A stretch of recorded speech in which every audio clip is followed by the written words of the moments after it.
Hello everyone, we're Jennifer Krah and Anneke, and we got together today to present to each other and to every one of you the results of our research at this point. Anneke is a research assistant at the Christian-Albrechts-Universität in Kiel and working at the Kiel School of Sustainability, and she'll tell us about her research on problem-based learning as transformative experience. Yes, thanks for the invitation today and that it fit that we can meet today and discuss a little bit. Jennifer Krah is working at the University for Sustainable Development in Eberswalde and will present today at the first presentation, creating transformative learning environments through curricular reform, the case of the state of Brandenburg. So Jennifer, do you just want to start? Yeah. Okay. I'm working at the University for Sustainable Development in Eberswalde, but my mission is concerns all of the universities in Brandenburg. So since it's a bit more, the interest of the work is a bit more has a practical orientation and less a research orientation. I'll tell you a little bit more about the background of the whole project and then get into the details of the research design, the findings, and the discussion. And here you see the state of Brandenburg, which surrounds the state of Berlin. There are two documents which are important for our work. One is the Sustainability Strategy of Brandenburg, the version of 2019, which has been developed by different ministries and is structured along the Sustainable Development Goals. And SDG 4.1 is on sustainability in higher education, has been developed by the Research Ministry, and focuses on support and participation of students and alumni. And in parallel to that, the higher education contracts have been developed, which go from 2019 to 2023. And they are between the 8 public universities of Brandenburg and the state, so the House of Representatives via the research ministries. And these higher education contracts establish, in general, the funding and the midterm goals of the university. And ESD has been integrated in the current version of these higher education contracts. And the mission is to identify and to take measures for the development of higher education institutions as learning environments towards sustainability and building awareness with all members of the universities. There's a working group that's been created with representatives of all the 4 universities and universities for applied sciences. And these representatives are vice presidents for teaching or transfer, central representatives from central facilities for didactics or transfer, for instance, or representatives of the faculties. We also have 2 students in the group. And the coordination lies with our university. The goals of the contracts define the development of university-specific approaches to sustainability in teaching, research, transfer, outreach, and governance. The integration of ESD in the university's mission statements, in German the so-called Leitbild, with a whole institution approach. ESD-oriented staff training or development, and curricular integration of ESD, and that's what we're going to get into a bit deeper now. Other goals we've defined along the way is the identification of the current state of implementation and needs at the universities, fostering students' participation and evaluation of the whole process.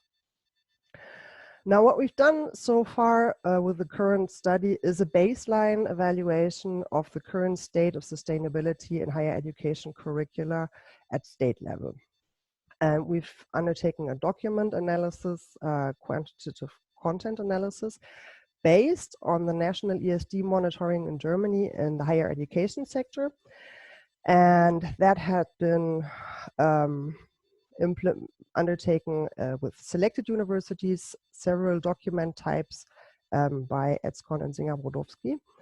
And we've adapted this method focusing only on the courses of studies, on 2 document types, reducing the search terms and expanding the survey to all of the 347 courses of studies which are offered at universities in the state of Brandenburg.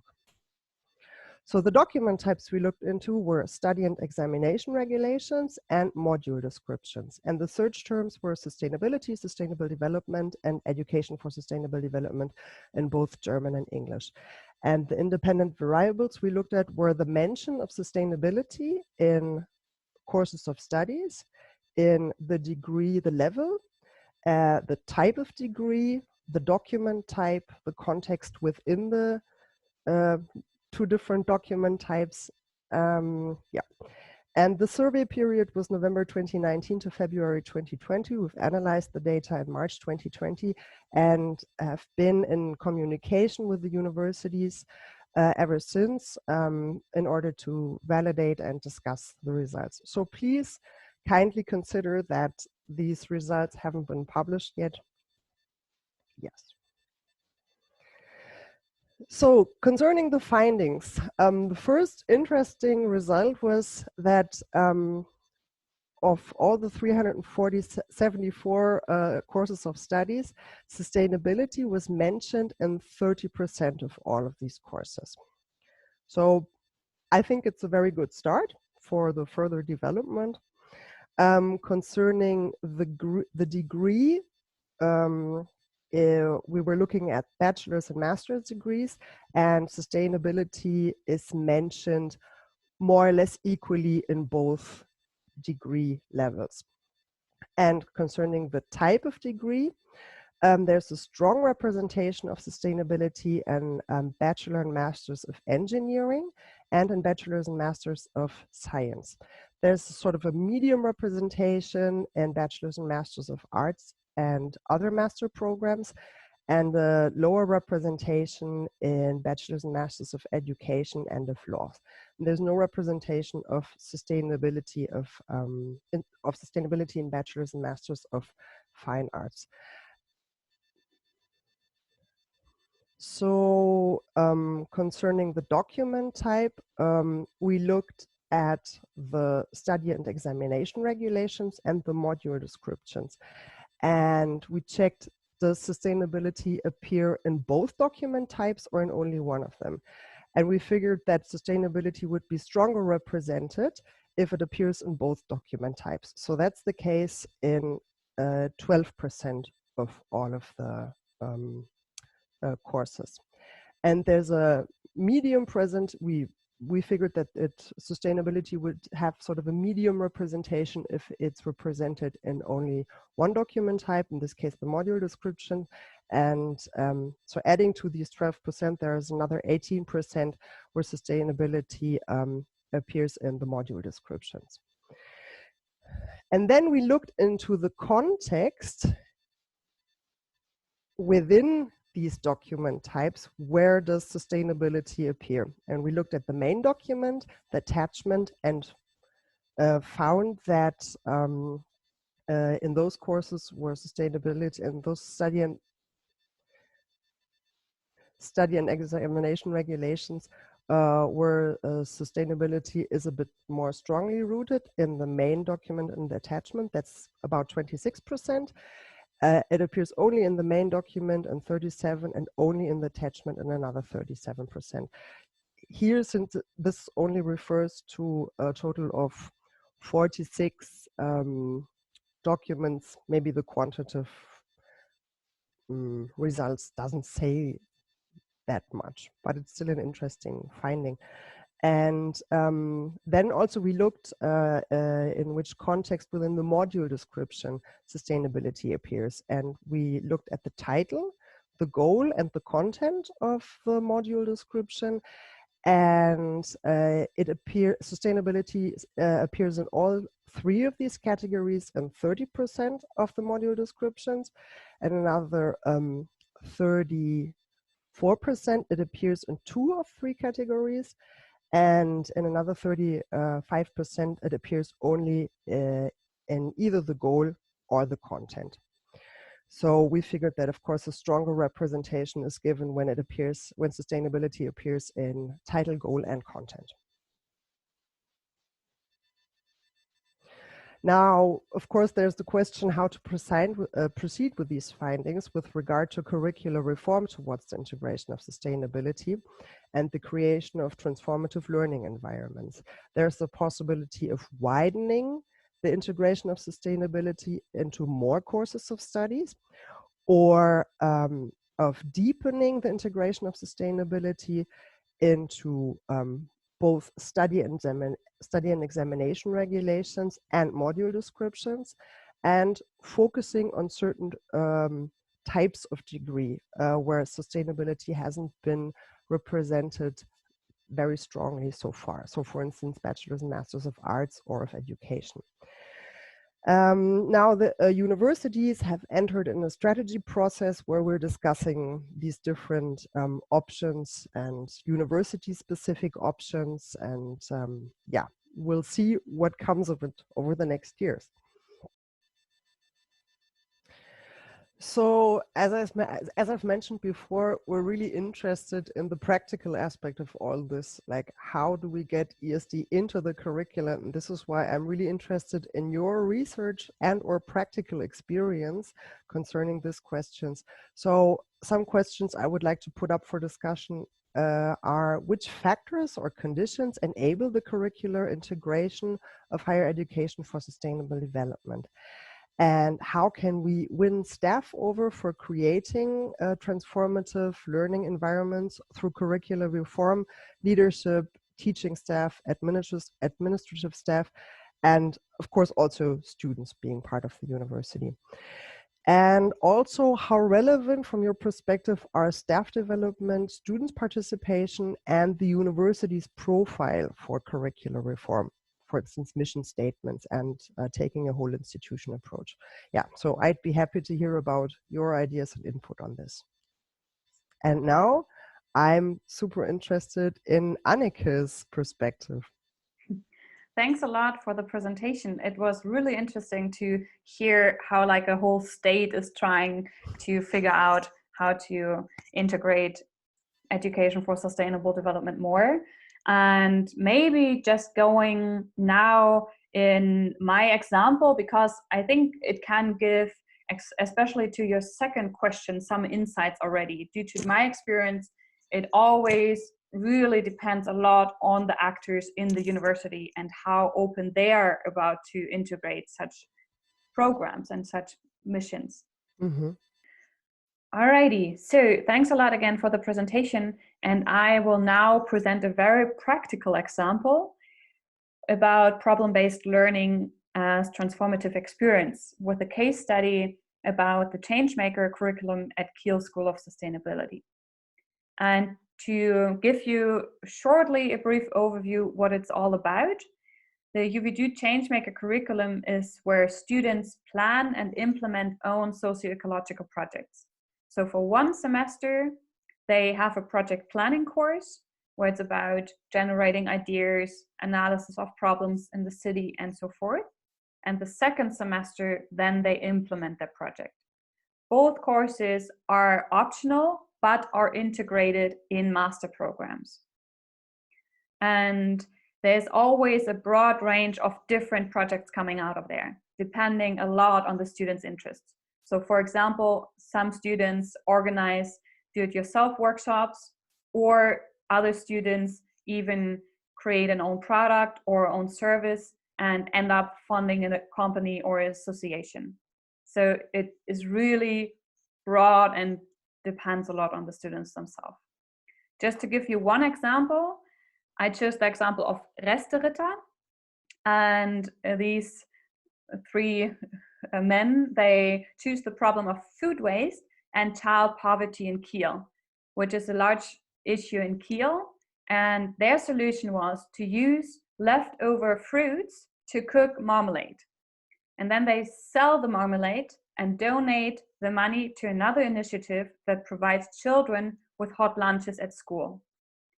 That was the start of the project. However, then they developed it further and now are having cooking events also together with school children to have an additional effect that school children learn how to do marmalade, and that if an apple is a little bit dented, you can still use it.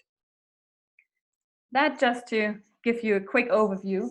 And I was actually interested in what do students learn from planning and implementing an own socio-ecological project, and what role do ECTS play in the implementation phase? Do they only do it for ECTS, or is it intrinsic motivation, or why do they do the implementation? And overall, are students motivated through the Changemaker curriculum to take a more active role in society? So just to mention in the beginning, this is very at the beginning of the research and very first research to explore the field a little bit more, to get an overview what we're actually dealing with, to then guide further research questions. So I did a questionnaire to include as many students as possible. And I included the years from 2014 to 2017 of students in the master programs Sustainability, Society and Environment and Environmental Management. And I asked all students who planned and implemented a project to complete the questionnaire. 88 students did, 71% were female and 29% were male. And I also asked if the Changemakers curriculum in itself was one reason that they selected the master's program in Kiel. 52% said yes. And first of all, for tackling the issue about ECTS, I asked them if they would have implemented their project also without getting ECTS points for it. You see, the picture is very diverse. Many say, yeah, of course, definitely. Others says, yeah, I would not have implemented it without getting ECTS. And I think for me, it shows a little bit how important it's also really to integrate something like planning an own project and implementing it really in the curricula, and not only having it as informal aside, because especially at universities, time is limited and so on, and you have the currency of ECTS, and it's important to also reward what students are doing. I borrow a student's quote for emphasizing it a little bit more. He or she said, I would have wanted to implement the project without ECTS points, but realistically, I probably would not have. These gave me and the rest of the team the push, the incentive, and even just the permission to invest so much time and effort into something difficult and without any guarantee of success. Yes. And so then I was asking about what they actually learned from planning and implementing such an own change project. And at first I had an open question and asked them just about the 3 main points that they would say they learned.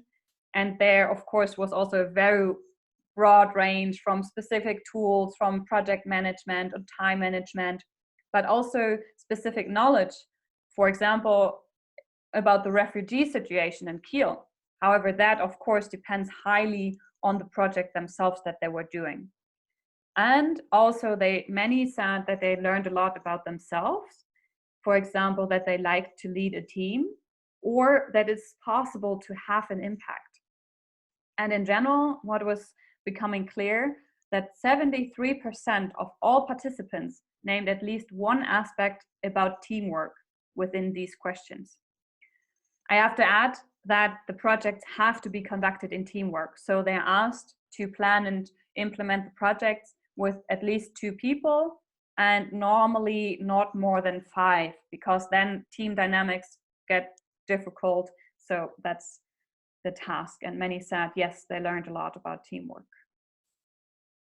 And then I asked them a lot of questions, also close questions about things that I assumed that they would learn. For example, about project management skills, motivation to take an active role in society, which I think is very interesting, that many said their motivation increased through implementing an own project. So 46% said their motivation increased, and 17% even said it increased a lot to take a more active role in society. And also many said that their self-confidence increased a lot.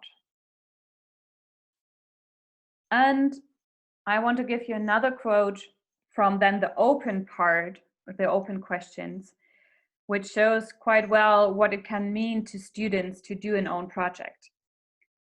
She or he wrote, "The change project course definitely gave me the confidence to feel that I can implement a change project pretty much anywhere in the world.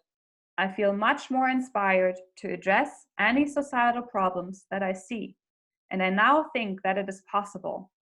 Whereas before, maybe I would have felt overwhelmed by a problem and dreamt about a solution, but would have never actually tried to carry it out. I feel that the course has sparked a creativity inside of me that had gone dormant in adulthood." Yeah, so that was really touching to read that, because I think it's, yeah, and there were more quotes like that they said it really had a large effort on them, and also how they then pursued their lives, because it opened other doors and it showed them other possibilities for working, for example. So actually, this was just a very, very brief overview about the research, and of course there were many more questions. However, the questions that evolved within me when reading all and doing the research were mainly these three. How can we create acceptance for complex learning processes in higher education for sustainable development, such as the Changemakers program? Because what I see in universities nowadays, there is not much of it present yet. There's also very good practical examples, but they're often still just small examples. And then also the second question, how can we support this with our research? And what are legitimate possibilities to research such individual learning experiences? Because it depends so much on the facilitator of the course, on the help that they get for implementing the projects, on the team, as we saw as well, and on so many other factors. So how can we find possibilities to do research on there, or to ask more questions? And I'm really looking forward to get your insights on these questions. And as a conclusion, both of our questions presented here in one slide, and we are looking forward to a really vivid and live discussion with all of you, because I think such a congress is a really great opportunity to ask questions and discuss about them. Thank you, Anneke. That was so interesting and also moving. I think you've selected excellent quotes, and yes, to everyone, I'm really interested in your input. And Anneke, also in your experience, especially concerning the first questions, like from your experience, how did you think acceptance was created or is being created for projects like these? Yes, definitely. We'll have another call or discussion on that, definitely. Okay. Alrighty, then. So, thanks a lot, and see you all. Bye-bye.